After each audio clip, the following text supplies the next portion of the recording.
Everyone, चलो आज हम स्टडी करते हैं यूनिट 1.2 द थिप स्टोरी। चलो अब मैं इसका ट्रांसलेशन बताती हूँ। जब मैं अनिल को मिला तब तक भी मैं एक चोर ही था। सिर्फ 15 साल का होने के बावजूद मैं एक अनुभवी और यशस्वी चोर था। जब मैं अनिल के पास गया तब वो कुश्ती का मुकाबला देख रहा था। वो लगभग 25 साल का था, ऊंचा, दुबला, बेपरवाह, दयालु और मेरे काम के लिए जितना सीधा चाहिए था वैसा था। ज़्यादा समय ना गवाते मैंने सोचा कि मैं इसका विश्वास पा सकता हूँ। उसके पास जाकर बोला मैं, तुम थोड़े से कुश्ती खेलने वाले दिखते हो। किसी की अगर ज़्यादा तारीफ़ की जाए तो दोस्त बनाने में आसानी होती है। उसने कहा, तुम भी तो दिखते हो। मैं 1 मिनट के लिए शांत हो गया।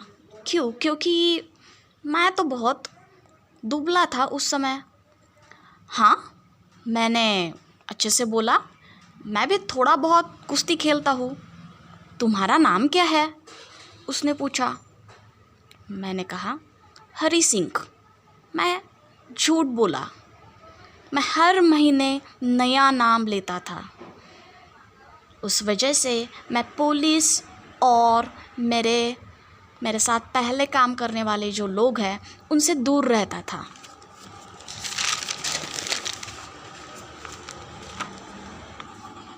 इस जान पहचान के बाद अनिल मेरे साथ उन पहलवानों के बारे में बोला जो अपने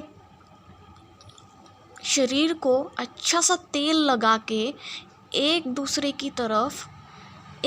पे रोष व्यक्त कर रहे थे। एक दूसरे को उठा रहे थे, एक दूसरे को फेंक रहे थे।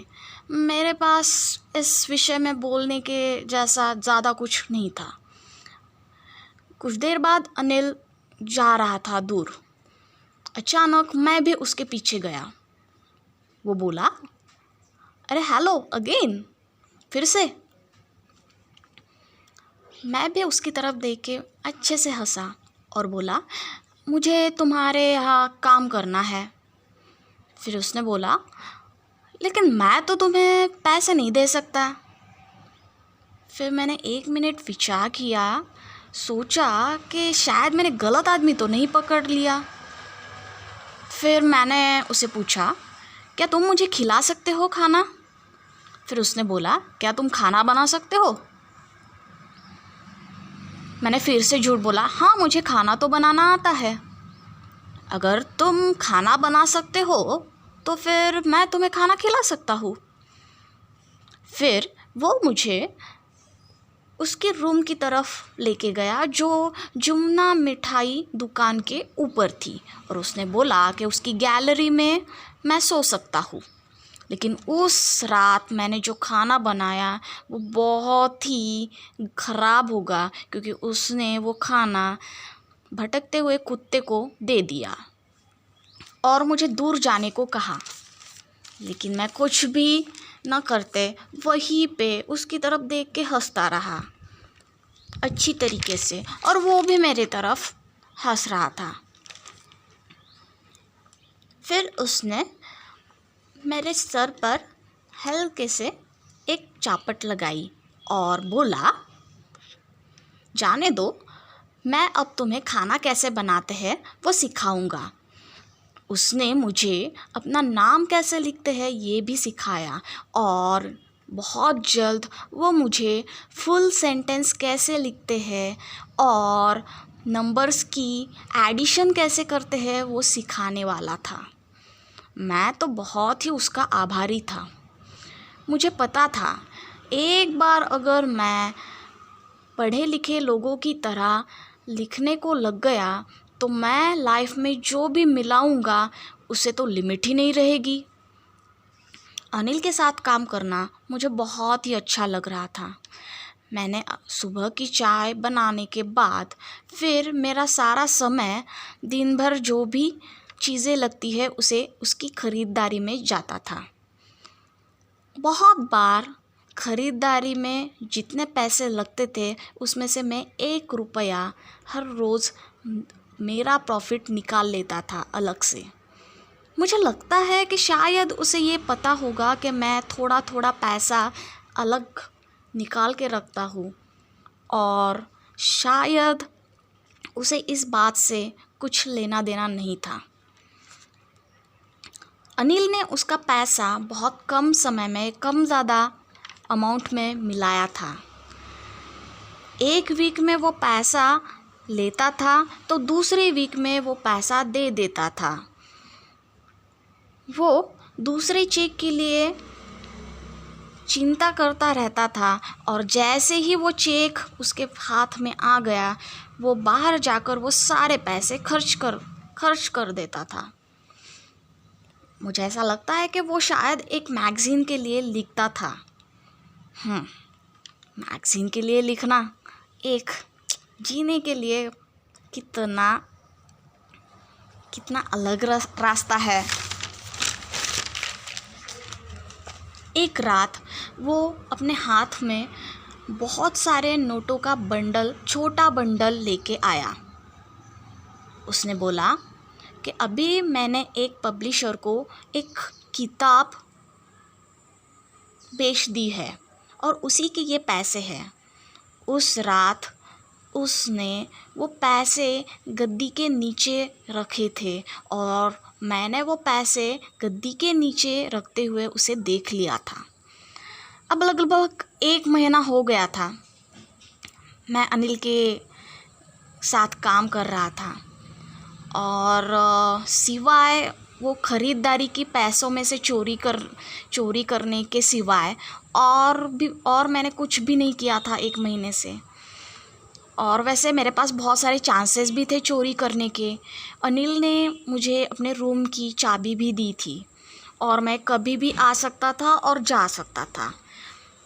अभी तक मेरी लाइफ में जितने भी लोग मिले उन सब लोगों में से सबसे ज़्यादा विश्वास का आदमी ये अनिल था, और इसीलिए अनिल के साथ चोरी करना, उसे लूटना मुझे बहुत ही मुश्किल लगा। किसी लालची इंसान को लूटना बहुत आसान होता है क्योंकि वो उसे सहन कर सकता है, लेकिन किसी बेपरवाह इंसान को लूटना बहुत ही मुश्किल होता है, क्योंकि उसके कभी ध्यान में आता ही नहीं कि मेरे साथ चोरी हुई है, किसी ने मुझे लूटा है, और ऐसी चोरी में ही तो असली मज़ा है। तो ठीक है, अब बहुत हो गया, अब कुछ तो भी असली काम करने की अब बहुत हो गया, अब कुछ तो भी असली काम करने का वक्त आ गया है। ऐसा मैंने खुद के दिल को बताया और खुद को समझाया, नहीं तो ये मेरी चोरी करने की आदत चली जाएगी। और वैसे भी अगर मैंने अनिल के पैसे चोरी नहीं किए तो वो बाहर जाकर अपने दोस्तों के साथ सारे के सारे पैसे खर्च कर देगा और बाद में मुझे मेरा पगार भी नहीं देगा। अनिल सो रहा था। चांद की रोशनी गैलरी में आई। चांद की रोशनी की किरण गैलरी में आई और बेड पर पड़ी। मैंने मौके का फ़ायदा उठाते हुए ज़मीन पर बैठ गया और सोचा, अगर मैंने पैसे चोरी किए तो अभी मैं 10:30 की लखनऊ एक्सप्रेस पकड़ सकता हूँ।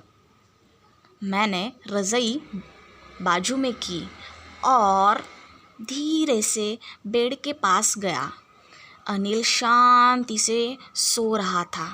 उसका चेहरा एकदम साफ और उसके चेहरे पे कोई भी चिंता के निशान दिख नहीं रहे थे। वही मेरी चेहरे पे बहुत सारे परेशानी के चिन्ह थे। मेरा हाथ गद्दी के नीचे गया। नोट को ढूंढने के लिए।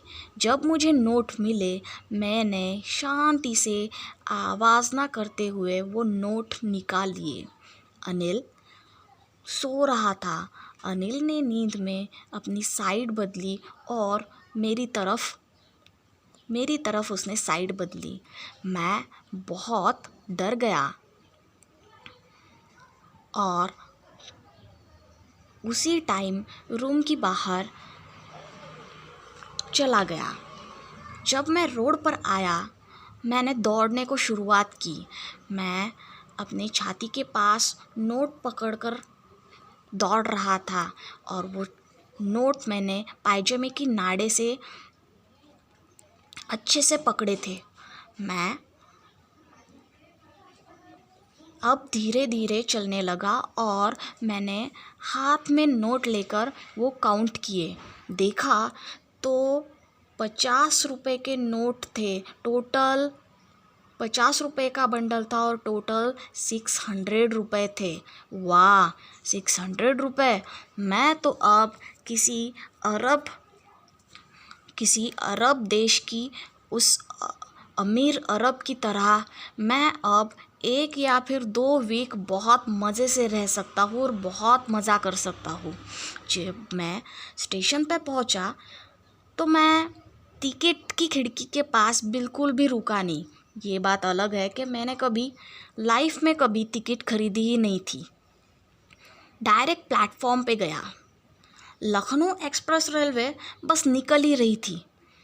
ट्रेन ने अभी भी स्पीड पकड़ी नहीं थी और मैं आसानी से रेल का कोई भी डब्बा पकड़ सकता था, लेकिन मैंने वैसा नहीं किया।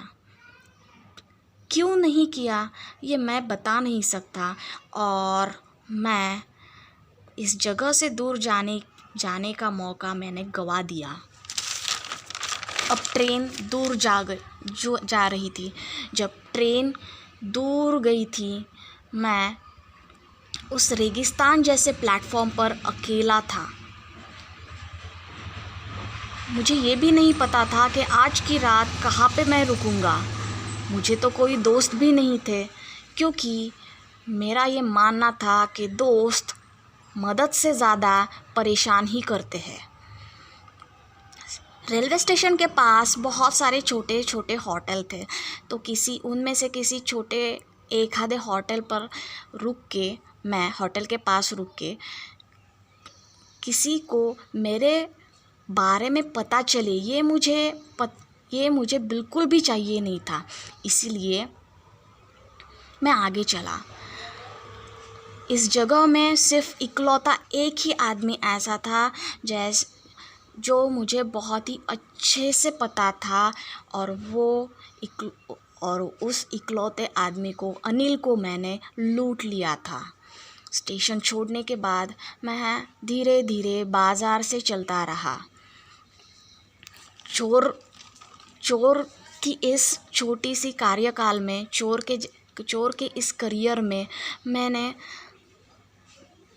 आदमियों के चेहरे पढ़ने का अभ्यास किया था। जब किसी लालची आदमी को लूटा जाता है तो उसे डर लगता है। किसी अमीर आदमी को जब लूटा जाता है तो उसे गुस्सा आता है, और किसी गरीब आदमी को जब लूटा जाता है तो वो मान लेता है कि हाँ, मेरे साथ चोरी हुई है। लेकिन मुझे अनिल का चेहरा पता है। जब उसे पता चलेगा कि उसके पैसे चोरी हो गए हैं तो उसके चेहरे पे बहुत दुख दिखेगा। इस बात के लिए नहीं कि पैसे चोरी हो गए, बल्कि इस बात के लिए कि उसके साथ विश्वासघात हुआ। इसलिए अब मैं मैदान में आ गया था और मैदान के एक बेंच पे बैठ गया। उस रात बहुत ठंडी थी। नवंबर की शुरुआत के दिन थे और हल्का रिमझिम बारिश आ रहा था। तो इस हल्की रिमझिम बारिश ने मेरी बेचैनी और बढ़ा दी, क्योंकि बहुत जल्द बहुत घमासान बारिश होने वाली थी। मेरी शर्ट और पायजामा मेरे शरीर को चिपक गए और ठंडी हवा और ठंडी हवा के साथ मेरे चेहरे के उस तरफ ज़ोरदार बारिश शुरू हो गई। मैं फिर से बाज़ार में गया, क्लॉक टावर के नीचे बैठ गया। क्लॉक में रात के 12 बज गए थे। मैंने नोट देखे, बारिश की वजह से वो गीली हो गए थे नोट। अनिल के पैसे। सुबह शायद उसने मुझे 2 या फिर 3 रुपए दे दिए होते पिक्चर देखने के लिए, लेकिन अब तो सारे पैसे मेरे पास ही है। मैं अब खाना बना नहीं सकता, बाज़ार में जा नहीं सकता, और हाँ, फुल सेंटेंस कैसे लिखते हैं ये कभी सीख नहीं सकता। चोरी करने के जोश में ये तो मैं भूल ही गया था। मुझे पता था अगर मैं फुल सेंटेंस लिखना सीख गया होता तो एक दिन मैं इन कुछ चंद 100 नोटों से ज़्यादा कमा सकता था। चोरी करना तो बहुत आसान है, और चोरी करने के बाद पकड़े जाना ये भी बहुत आसान है, लेकिन एक बड़ा, होशियार और इज़्ज़तदार आदमी बनना ये कुछ तो भी अलग है। मैंने खुद को बताया मुझे अनिल के पास वापस जाना चाहिए, कम से कम लिखना और पढ़ना सीखने के लिए तो भी। मैं हड़बड़ी में फिर से रूम के पास गया। मुझे बहुत बेचैन लग रहा था, क्योंकि चोरी करने के बाद चोरी की ही नहीं ये दिखाकर उस चीज़ को वापस रखने से बहुत आसान होता है चोरी कर कर चले जाना। मैंने शांति से उस दरवाज़े को खोला और फिर बादल आए थे, और बादल की चाँद की रोशनी में मैं दरवाज़े में खड़ा रहा। अनिल अभी तक सो ही रहा था। मैं धीरे से बेड के पास गया और मैंने नोट से भरा हुआ मेरा हाथ पास लाया। उसकी सांसें मेरी हाथ पर महसूस हो रही थी। मैं 1 मिनट वैसे ही रहा। मेरा हाथ गद्दी के किनारों के पास गया और मैंने गद्दी के नीचे नोट रख दिए। दूसरे दिन सुबह मैं देर से उठा, तब तक अनिल ने मेरे लिए चाय बना लिया था। उसने उसका हाथ मेरी तरफ सामने किया। उसके हाथ में 50 रुपए की नोट थी। मुझे बहुत बेचैन लगने लगा। मुझे लगा अनिल को पता चल गया कि मैंने कल चोरी की थी। उसने बोला, मुझे कल कुछ पैसे मिले, अब तुम्हें हर महीने पगार मिलेगी। मेरा आत्मा उसी टाइम जग गया, पर मैंने जब उसकी दी हुई नोट हाथ में ली तब भी वो नोट रात के बारिश में भीगने की वजह से गीली थी।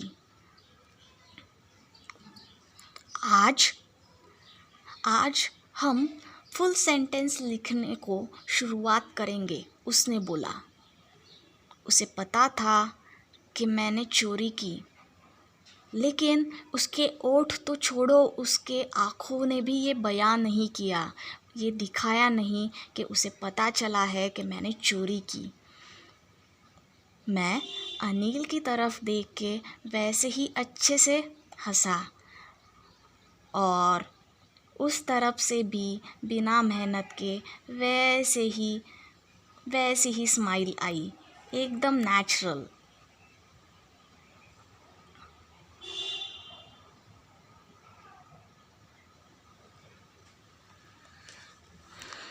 तो अच्छा लगा ये यूनिट, तो ये यूनिट अच्छे से स्टडी करो और इसके क्वेश्चन आंसर सॉल्व करने की कोशिश करो। अगर कुछ नहीं आया तो मैं बताऊंगी, ठीक है? चलो बाय।